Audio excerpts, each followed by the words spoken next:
Dr. Keenan Cofield from Baltimore. As I indicated some time ago, for the last few days, I said it wouldn't be long.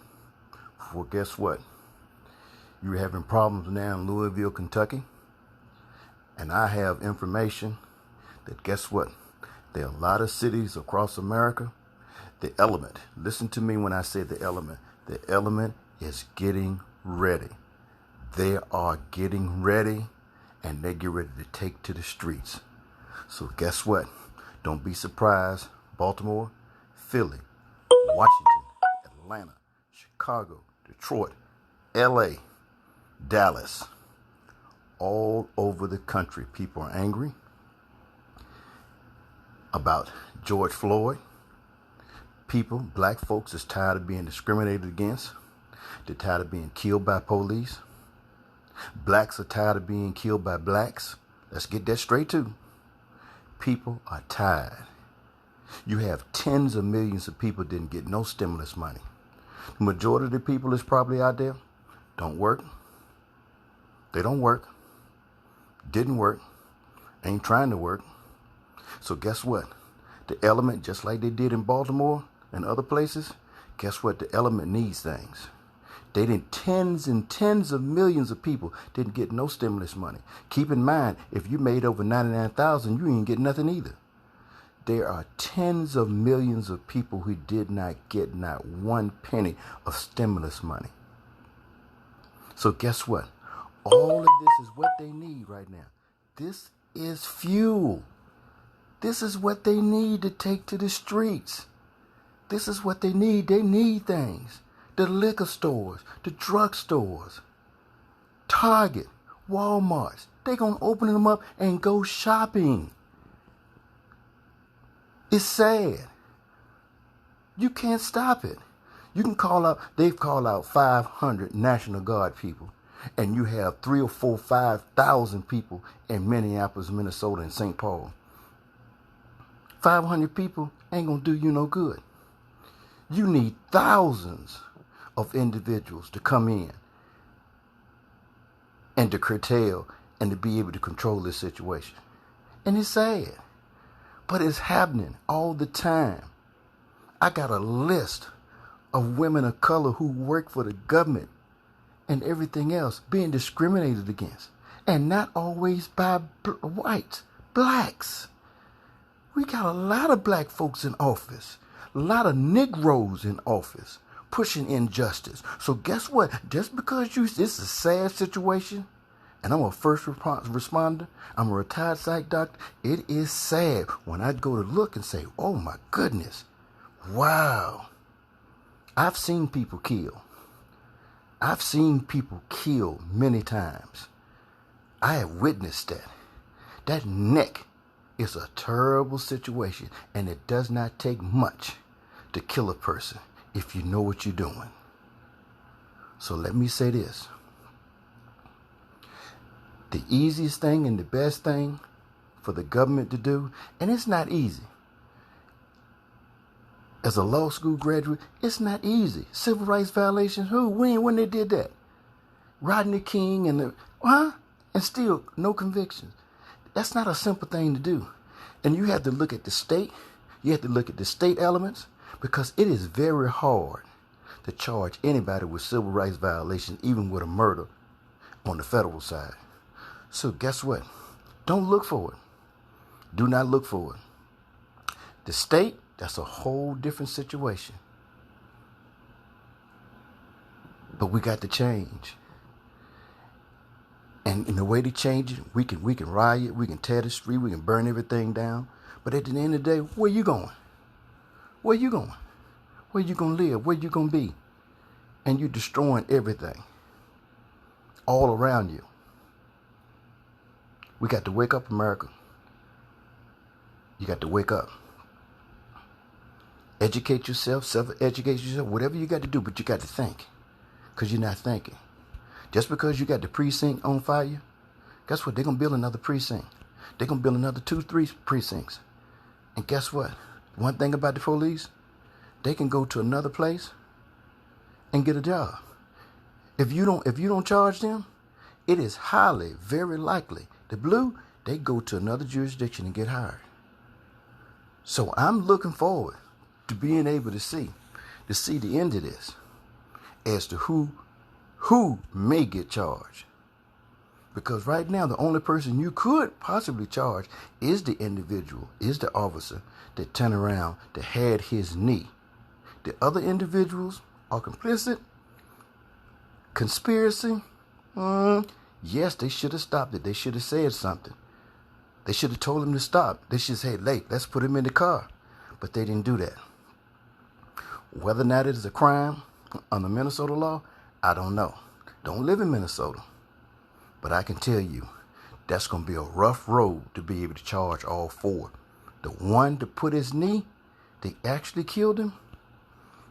That is highly likely. You don't need no probable cause, because if that was me or you or anybody else, guess what? Boom! Black ass would have been charged. Without a doubt. We don't need nothing else. They don't need no grand jury. But because it's a police officer, you can do the complaint, then they're going to take it to the grand jury. And let me tell you something about grand juries, because I've sat on them, been witness, I understand that whole process.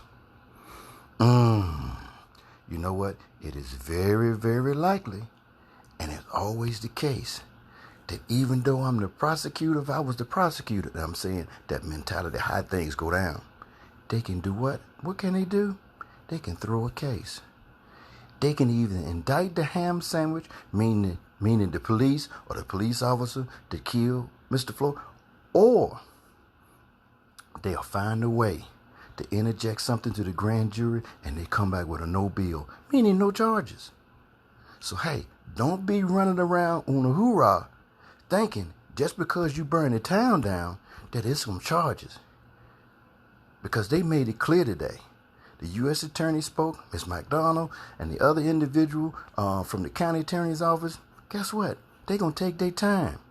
The feds don't never charge nobody right away. Even if that is the case, I do not think that is the case.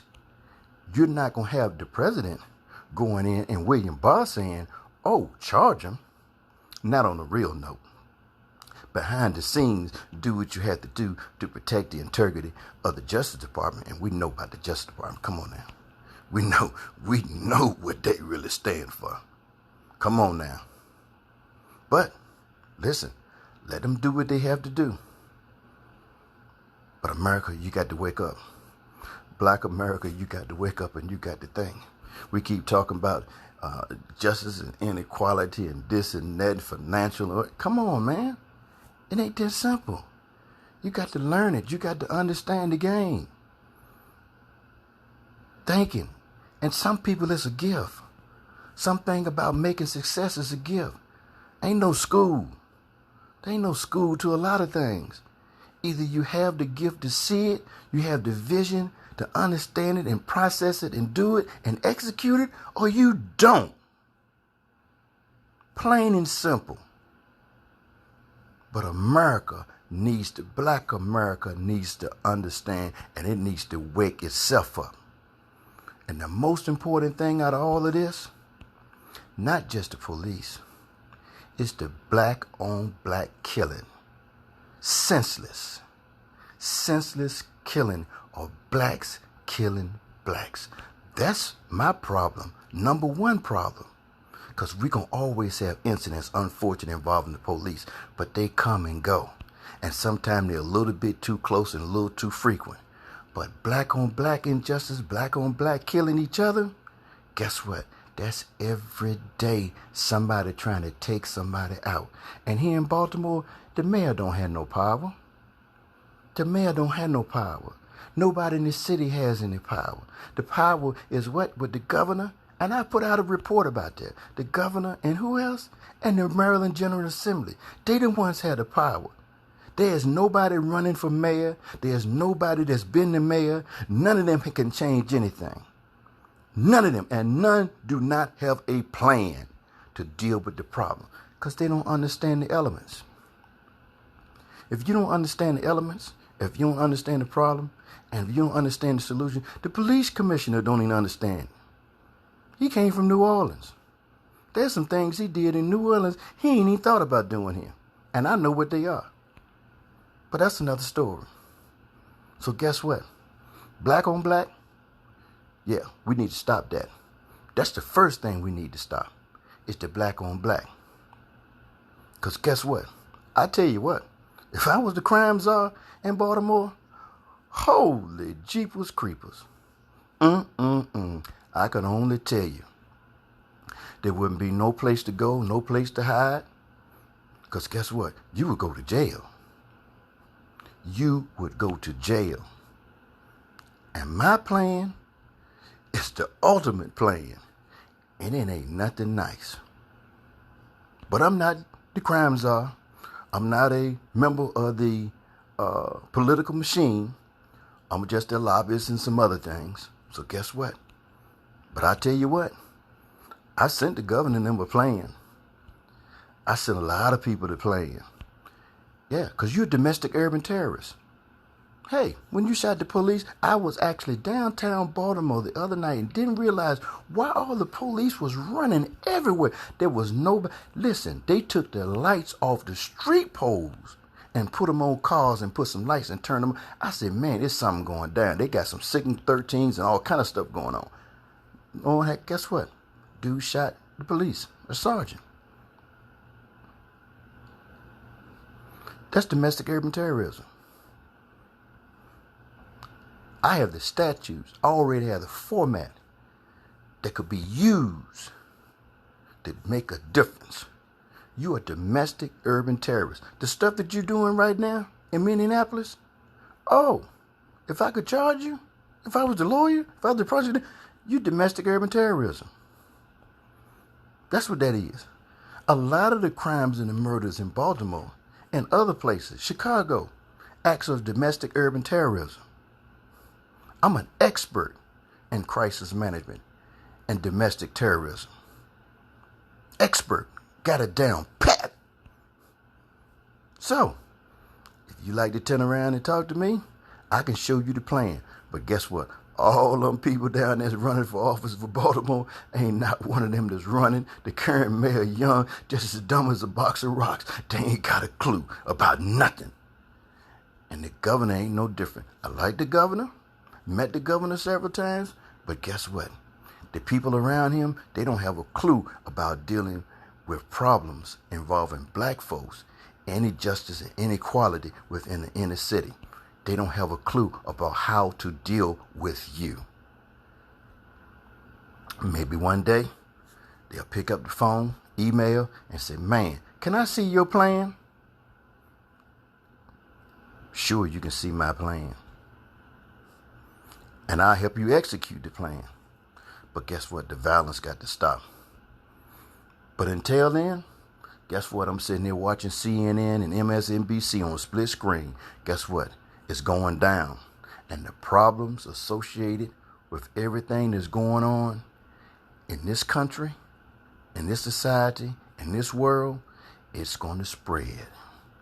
And it's going to spread, it's going to spread, it's going to spread. And it's going to be, you're going to have lots of civil unrest. Because guess what? I'm telling you this evening, this morning, at 12:28 a.m., the elements have activated.